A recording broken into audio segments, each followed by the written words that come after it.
The sun of the distant planet hung low over the rough horizon where rock and ash mixed with the wind. Clouds of gray floated through the thick air as small groups of researchers moved across the landscape in protective suits. Among them was Liam, a human assigned to work with the mixed species science team at Station 9. The planet was known for its harsh surface, extreme weather, and unpredictable underground gas pockets. Still, Liam had volunteered without hesitation. He laughed when others hesitated to join the outpost mission, calling it just another camping trip with bonus stars. The aliens around him never understood the tone, but they grew used to his strange calm attitude even in risky conditions. He had a habit of walking into storms while checking his scanner, and once stood still while a dust cyclone passed near the research dome. The others called him brave or careless depending on the day. That morning the alert came without warning. A deep vibration shook the outpost walls, and sensors picked up sudden movement underground. One of the cave tunnels being explored had collapsed. An alien field worker barely made it out before the rest of the path crumbled behind her. Liam, who had been reviewing soil samples near the command tent, ran toward the cave entrance before anyone could stop him. He moved fast, grabbing emergency gear on the way, his boots slamming against the metal floor of the outpost corridor. His voice called through the radio saying he would check for trapped workers and guide any survivors out. The team tried to stop him, but he was already inside. The moment Liam stepped into the narrow tunnel, he was swallowed by dust and noise. Rocks fell around him sharp and heavy, the ground shifting beneath his feet. He kept his helmet light on, scanning for signs of life. Then, without warning, a second explosion burst through a side wall, likely caused by trapped gas mixing with heat. The force of it threw Liam against the stone, where he vanished beneath falling rubble. Back at the station, chaos spread fast. Alerts rang across the panels and medical units prepared for injuries. Tylee, a young alien trainee from the medical bay, stood frozen as the situation updated on her screen. Human life signs blinking, weak, then fading. Her mentor ordered her to join the response team. They raced toward the site in a sealed rover. When they reached the tunnel entrance, it was already half buried. Machinery moved rubble aside while the rescue team searched with thermal sensors. Finally, they located a faint heat signature under layers of stone and broken metal. The moment Tylee's scanner confirmed it, she shouted to dig faster. No one expected the human to be alive. The heat signal was too dim, the chemical exposure too strong. The injuries from the collapse alone should have ended everything. After long minutes, they pulled him out. Liam's body was broken in several places. His left arm twisted wrong, his chest barely rising with breath. The helmet was cracked, showing burns across his face where the alien compound had touched skin. Blood leaked from his mouth and one leg was caught in a crushed frame of the support rail. The alien medics moved quickly, stabilizing his head and checking for brain activity. There was some weak electrical rhythm still showing. They stared at the screen, not speaking. One technician whispered that this could not be possible. The injuries were beyond what any body should survive, even with advanced healing tech. Tylee leaned closer, holding the scanner to his chest. His heart rate was irregular. His lungs flooded with smoke, his spine possibly fractured. She looked at her mentor, unsure what to say. But Liam was breathing. The rescue team rushed him back to the station, sealing him in the isolation pod where medical machines began emergency treatment. Alien tools hovered over his chest, measuring cell damage, organ failure, and brain activity. The results shocked the team. His cells were fighting the chemical toxin, trying to isolate the damage, even without help. His blood was clotting too fast, his heart forcing circulation where it had no business, still working. Tylee stood near the pod, silent, watching the screen numbers jump and fall like waves. She had never seen anything like this. Every lesson, every chart, every model she had studied said this level of trauma meant certain death. But this human was not letting go. She started recording her own notes, unsure what else to do. Her hands trembled slightly. Her voice quiet but steady. Subject human male identified as Liam. Injuries include multiple fractures, severe internal bleeding, toxin exposure, and cranial impact. Life signs unstable but present. This state is considered incompatible with survival by standard medical law. She paused, then looked at the human's face behind the clear barrier. He was still. "This is impossible to survive," she said almost to herself. Behind her the other medics kept working, tools humming with low light, but none could explain what they were seeing. Machines flashed warnings again and again, yet Liam's heart kept beating. Weak but real. The alien staff moved through practiced motions, but their eyes gave away the truth. Fear, confusion, disbelief. In the corner, Tali stared at the data streaming across her tablet. She had read about Earth's history, about cold places where humans built cities, about deserts where they lived for generations, about poisonous lands they had made habitable through stubbornness. She remembered reading the word they used for themselves sometimes, Deathworlders. Now she understood what it meant. The pod lights dimmed into rest mode, the system trying to keep the patient calm and stable.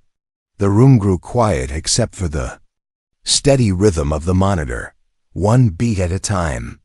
Tali stepped back, her mind racing, her heart uncertain. Liam had walked into death, but death had not taken him. Not yet. Inside the medical chamber, everything moved with quiet urgency. Lights glowed soft across machines while thin robotic arms shifted gently around Liam's body. He lay inside a transparent pod, breathing through a narrow tube, his chest rising slowly like the tide. His skin was burned in places, swollen in others, marked with lines of dried blood and strange discoloration. The alien medics gathered around in silence, watching numbers shift across the screen. Tali stood beside the main console, holding a scanning tablet in her hands. Her eyes stayed locked on the readings, but her mind was still stuck in the moment they pulled him from the rubble. His helmet cracked, his suit torn, his bones bending in ways bones should not bend. The others had looked at him and assumed it was over. But she had seen something different. She had seen movement, a flicker in his fingers, a blink too slow but real. Now he was here, alive. But only just. The older medic named Bran moved closer. His expression stayed calm, but his eyes gave away his confusion. He examined the healing progress with practiced hands, then leaned over the data screen. His voice was low, steady as he spoke. Lungs were torn and filled with ash, but they are rebuilding from the inside. Tali turned the tablet so he could see what she found. Skin cells are regenerating, even near toxin damage. The compound we detected should have burned through tissue, yet somehow the cells resisted. Decay. Bran did not reply at first. He looked at Liam, then at the monitor, then back again. This is not healing. This is war inside his body. Cells are fighting like soldiers, each one like it. Knows the cost. Tali nodded quietly. She had never seen a body fight like this. No medicine had been applied yet, no injections, no stimulants, only stabilizers to keep him from shutting down. Still, his biology had taken charge, like it refused to accept defeat. Alien researchers entered the chamber to observe. Each wore thin breathing masks shaped to their faces, their large eyes reflecting the bright screen. Some took notes, others only stared as they watched the scans loop again and again. Each time it showed the same thing: blood cleaning itself, muscle fiber reconnecting, bone regrowth just beginning. A younger alien researcher stepped forward, speaking with hesitation. Is this some kind of technology implanted inside the human? Perhaps nanobots, maybe something genetic. Bran shook his head slowly. Nothing artificial detected. This is all natural. It is just him. Group fell quiet again, watching as one of Liam's fingers twitched, then a second time, stronger. Now not a spasm, but movement with purpose. The machines detected it and adjusted support levels. Tali leaned closer, speaking into her recorder. Subject shows signs of cellular acceleration. Bone density increasing, toxin markers reduced by 60% in just 2 cycles, neural activity rising. Despite coma state, skin temperature stabilizing. She paused for a moment, looking through the clear surface of the pod pane. Readings are still high. His body must feel every part of this. Bran looked at her. How does one survive pain like that? Tali did. Not answer. She had seen humans speak of pain like it was a challenge, something they endured, without pride, only determination. She remembered watching a video file once where a human soldier dragged himself through ice with a shattered leg, just to call for help. She thought it was fiction, but now she knew it was truth. Outside the chamber, a group of officials waited for updates. None dared enter. The human was now something more than just a visitor. He was a living question, a puzzle that shook their understanding of biology. Inside the medical lab, tests continued. Machines scanned deeper into Liam's organs, searching for hidden mechanisms, something that might explain this unnatural recovery. But the answer was always the same. It was just him. Tali continued to take notes, recording every shift, every small change. Her reports grew longer, more detailed as new patterns emerged. His blood had created new white cells not found in the shared medical database. His nerve endings were connecting even while sections of his spine remained fractured. She stared at the display, where a digital model of Liam's body glowed in blue and red. The red parts marked damage earlier. Almost half his form had been red. Now only a third remained. And the lines were shrinking fast. She whispered into her log, every recovery model says this level of trauma should lead to full shutdown. Human organs cannot function without support after this degree of exposure. Yet here he is, still breathing, still fighting, still holding on. The heartbeat monitor tapped out its slow rhythm. Stronger now than before, still irregular but steady like a rhythm returning after chaos. Then something unexpected happened. Liam's eyelids moved, not much, only a flicker, a ripple beneath the skin, but enough to stop everyone in the room. Tali leaned closer, watching as the movement returned. His fingers twitched again. His shoulders shifted slightly. His breathing changed, growing deeper, as if drawing more strength from inside. She turned to Bran. Should we induce sleep again? He might wake too soon. Bran considered, then shook his head. Let him wake. We need to know what he remembers. A low sound came from inside the pod, a soft groan, dry and hoarse. Liam's mouth opened slightly and his eyes blinked slowly. Once, then again. He looked confused, his gaze moving across the lights and faces until it found Tali. He did not speak at first, but his eyes showed awareness. Tali stepped forward, gently placing her hand near the glass. You are safe now, she said softly. His lips moved slowly, as if forming a word, but no sound came. Tali glanced at the others, then turned back to him. You should not be alive right now, but you are. You survived something that no record says is survivable. His eyes blinked again, and she saw it, then a small faint smile forming across his lips. No words, no gestures, just a human smile, quiet and tired, and full of something she could not name. She stepped back, looking at Bran and the others. Prepare for deeper scans. Alert the xenobiology department. We are witnessing something beyond protocol. The others moved quickly but quietly. Machines came to life again. The chamber filled with a low hum. But even as the tests began, even as new samples were collected, Tali's thoughts stayed on that one small smile. It was not pride or defiance. It was something else. It was the look of someone who had walked into death and returned. Not for glory, not for revenge, but simply because he chose not to stop. And somehow that choice was enough to rewrite what they thought they knew about survival, enough to prove once again why humans were called Deathworlders. Not just because of where they came from, but because of who they were deep inside. The medical chamber stayed dim as machines kept humming around Liam's pod. Outside the sealed glass, visitors came and went.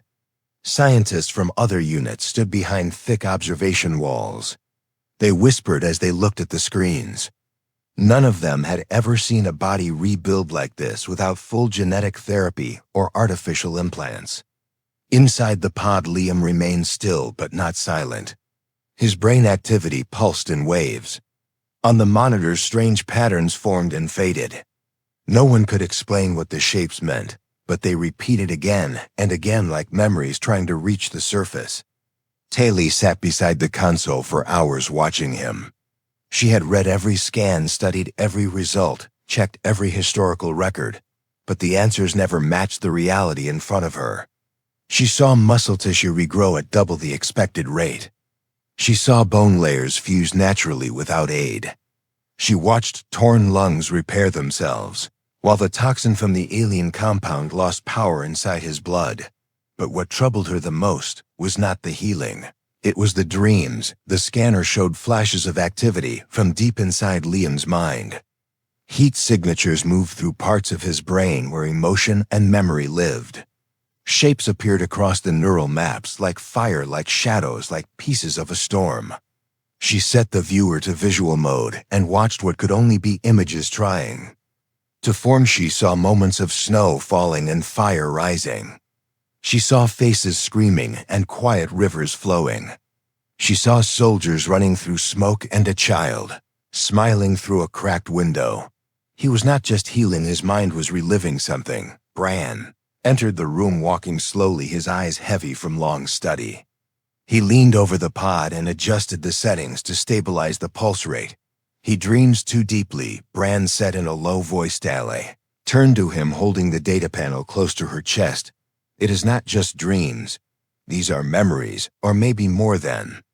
That Bran looked again at the screen where Liam's brainwaves moved like waves across sand. Humans remember everything. Tali continued, even the pain, even what they cannot forget. Bran stayed silent for a moment, then looked directly at her. The toxin is still inside him, not active but present. If it triggers again, his brain could collapse under stress. Tali looked down at Liam's face, pale and calm under the soft light.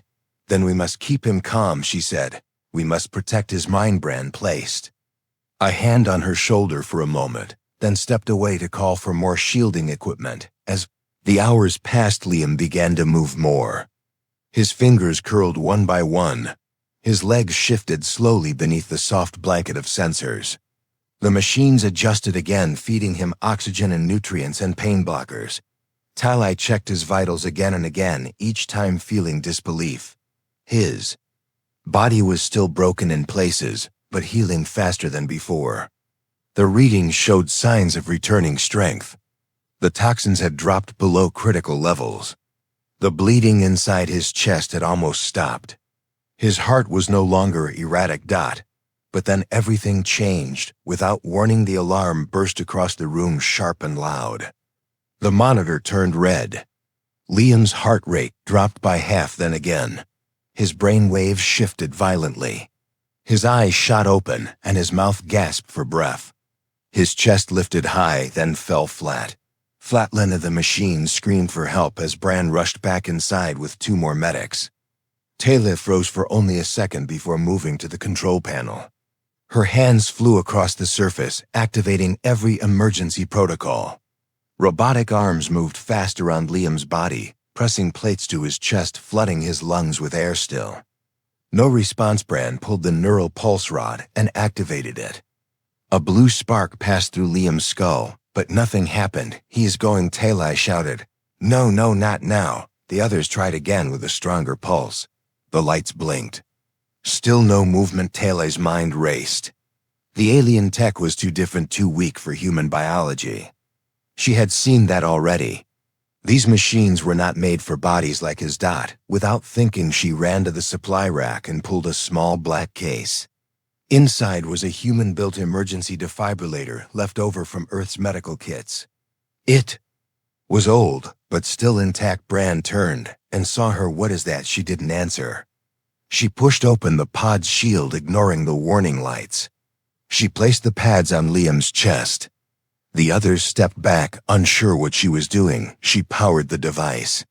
It buzzed to life, then she hit the trigger. Liam's body jumped as the current ran through him. Still silence. She tried again. Again the spark shot through, then gasped. Liam's chest rose sharply. His mouth opened wide. His eyes rolled and focused.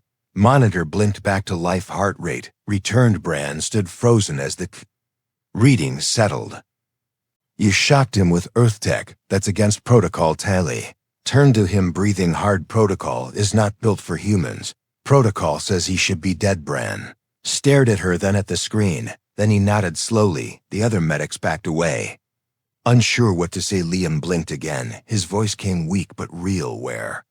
Tali leaned closer, speaking softly. You're safe, Liam. You're healing now. He gave a small nod and closed his eyes again. His breath calm, she sat back down, her hands shaking. Just slightly, she looked at the glowing pulse on the screen, then whispered, You came back again. You really did. Outside the chamber, news of the incident spread fast. Aliens across the station began to gather near the viewing walls. Messages flew to Central Command. Some doubted the report, others demanded proof. Some wanted to isolate the human for deeper tests. But inside the room, none of that mattered. Liam had died, and he had come back not with help from machines or medicine. He came back because his body refused to stop, and that truth shook every witness to their core. In a galaxy full of fragile life, built on balance and safety, Liam's survival was something wild and unknown. Tali looked at him one more time, then turned to her recorder. He fell into death and clawed his way out again, not because we saved him, not because we treated him. Survived because that is what humans do. The days passed slowly inside the recovery chamber. Machines continued their soft movements around Liam as his body repaired itself in silence. The once broken bones now showed clear signs of strength returning. The swollen burns across his skin began to fade, replaced by thick layers of healing tissue. Internal bleeding had stopped, and organs damaged by the collapse worked again with rhythm and purpose. Outside the chamber, the station buzzed with new activity.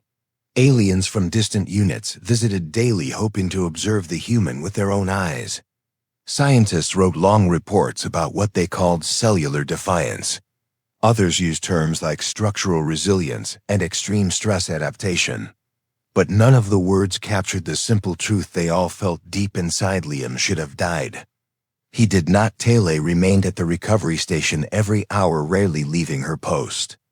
She adjusted the scanners, updated the fluid cycles, and watched his heartbeat with quiet focus. Brand noticed her devotion and said nothing. He too understood now. This human had changed the meaning of survival on their world. Liam no longer slept deeply.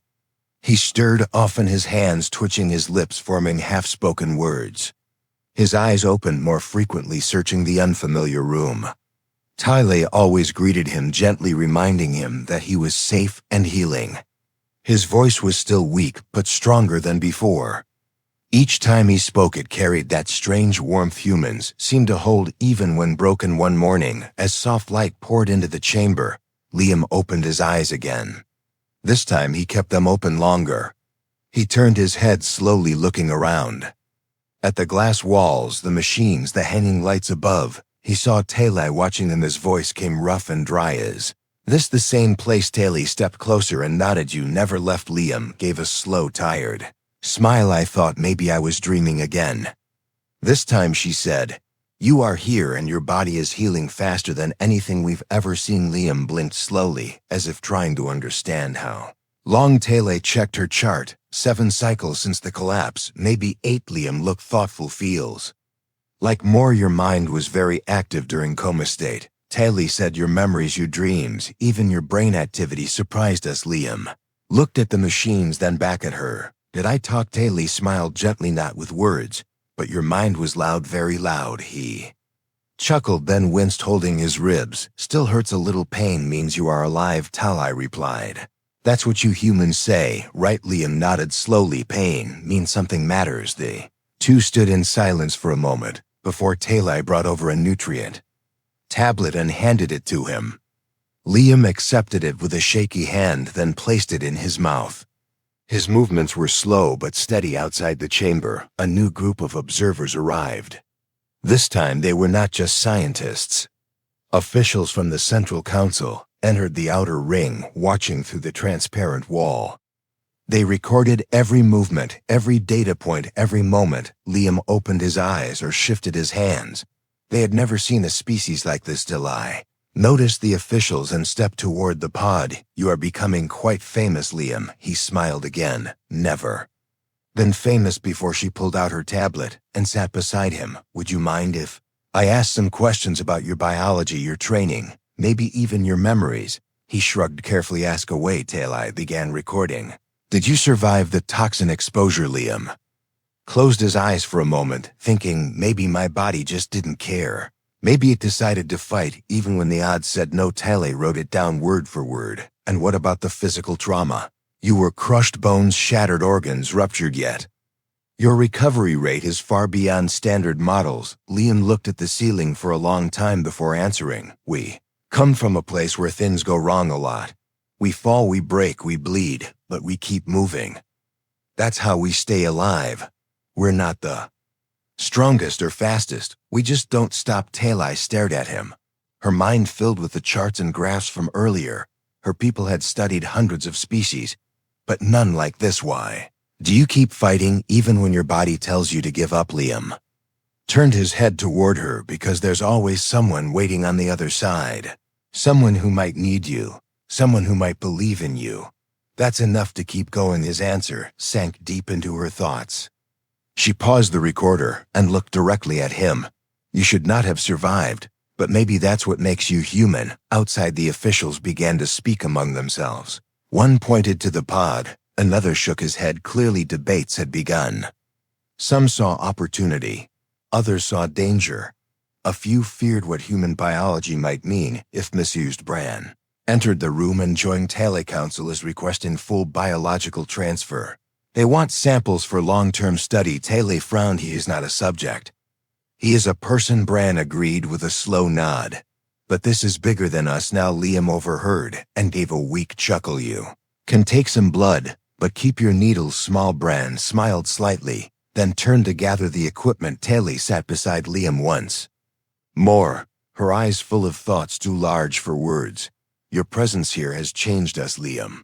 Not just our science, but how we see pain and strength. Liam looked at her and spoke softly. Maybe now you understand what a Deathworlder really means. Not someone who brings death, but someone who lives in places death always follows. Talai nodded slowly. Yes, I think I do now. The heartbeat monitor continued its steady rhythm, filling the chamber with a soft pulse of life.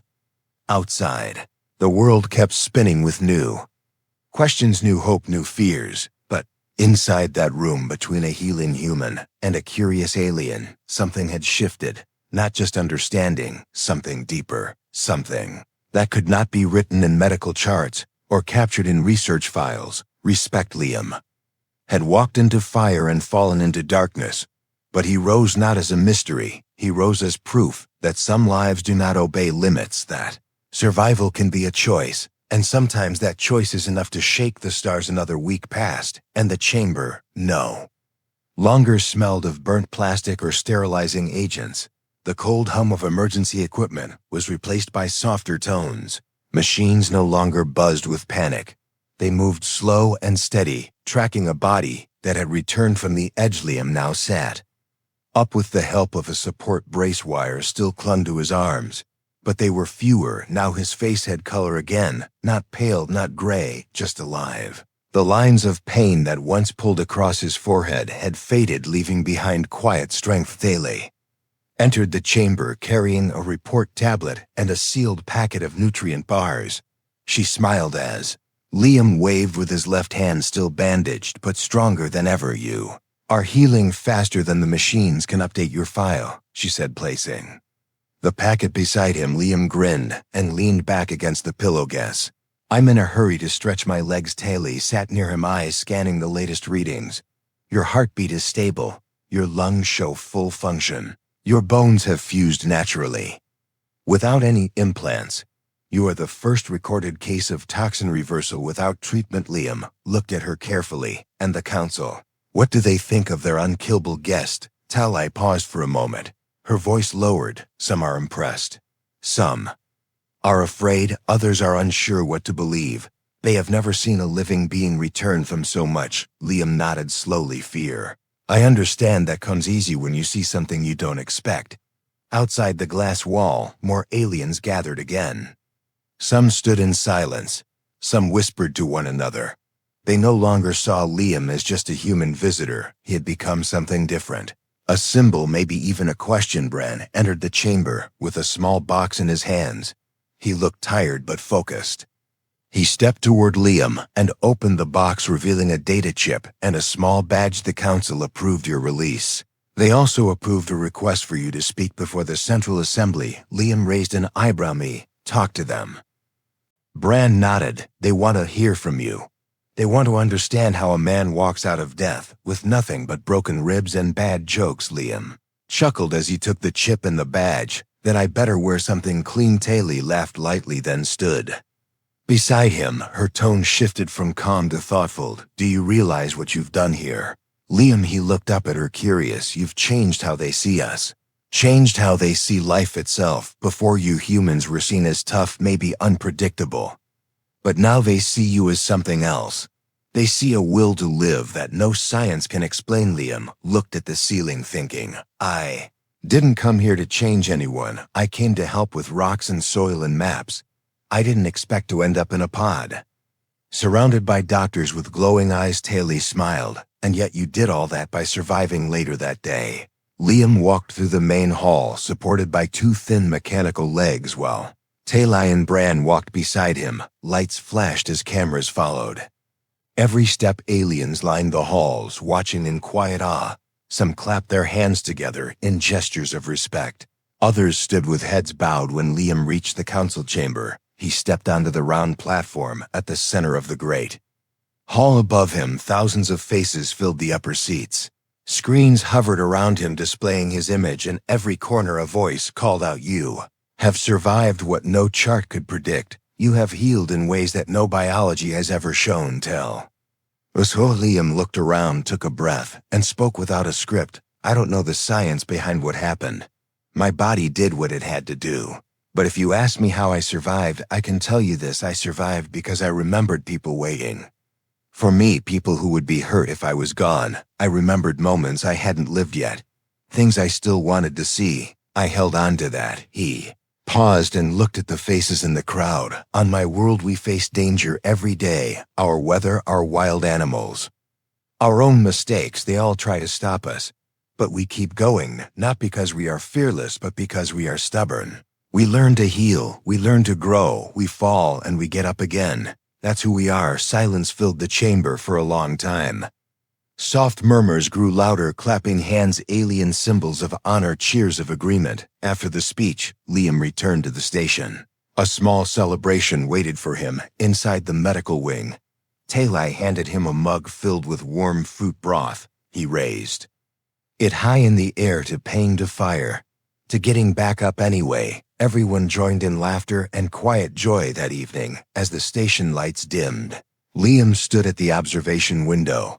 He looked at the stars above the quiet land below. The sky looked endless, the same way Earth's sky looked when he was younger. Tali stood beside him. After a while, will you return to Earth soon? Liam shook his head. Not yet, I think. I've got more work to do here. Tali nodded once and smiled. Before she left, she handed him a small recording crystal. What's this? My report on your recovery, she said. I called it Deathworlder, Resilience and the Future of Medicine. Liam held it in his hand and looked at her. That's a strong title. You earned it. As Tali walked away, Liam looked again at the stars. He thought of home of rivers and fields of fire and snow. He thought of the pain, the fear, the strange warmth of survival. He was not unbreakable, but he was something else. He was human, and sometimes being human was enough to defy the impossible. He turned away from the window with slow steps and a calm breath. His journey had not ended. It had only changed shape. A story that began in ruin was now part of something bigger, a story that others would carry forward, a story that proved once and for all that survival was not just about strength. It was about choosing to live again and again and again.